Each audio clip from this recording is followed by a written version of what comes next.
Pacific Rim 2 may not be the strongest entry in the series, however, it deserves to be watched and definitely seen. It's worth your time. Don't miss this film. So Pacific Rim 2. 5 years ago, 2013, Pacific Rim was released. It didn't do very well in theaters. It was well received by fans. However, its box office income wasn't necessarily that great. So the fact that we even got a sequel 5 years ago, 5 years later, is truly a magnificent thing. Now that being said, let's get into the good.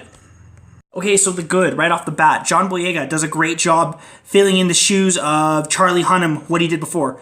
Secondly, Bern Gorman and Charlie Day do a fantastic job as well. In addition, Scott Eastwood does a great job. Visually, this film is exciting and entertaining. There are some great sequences and plenty of rally moments. And by rally moments, I mean definition. Yeah, and it's just a really fun film. And honestly, it definitely does its best to be as good as the first film. However, that doesn't mean it's a bad film. It's actually a pretty good film, and they do a damn good job making it. And I was genuinely clapping and pumping my fist and enjoying myself the entire time. However, with all the praise, there's still some problems. So let's get into the bad. Before we get into the bad, I also want to add the story is well done. Visually, it's fantastic. And they definitely up the ante in this film. So now we can get into the bad.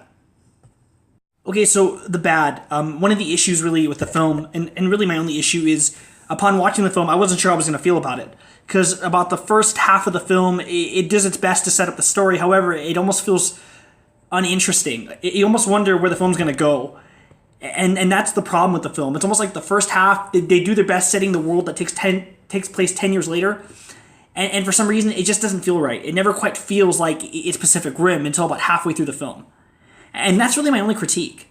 That the pacing was off, and it didn't quite feel right, until it got to that halfway point. And once it got to that halfway point, that's when things became great. And really, up until that halfway point, I thought the film was okay.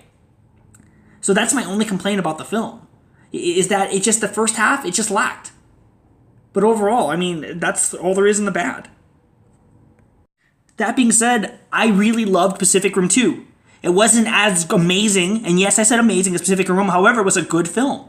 It was a good film, and it's fun, and if you go out and see it, you'll have a good time. But forewarning here, if you're not a fan of the original, you're not going to enjoy this one. I mean, this is really, if you loved the first film, you'll enjoy the second film.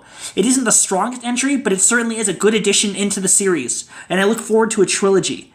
If, of course, this makes it funny to warrant one, which I certainly hope so. Guys, enjoy yourself, grab some popcorn, go watch some giant robots beating up kaijus, and enjoy yourself. Bottom line, if you liked the first film, you will enjoy the second film. Hey guys, thanks for watching. If you feel so inclined, please like, share, and subscribe. Thanks guys.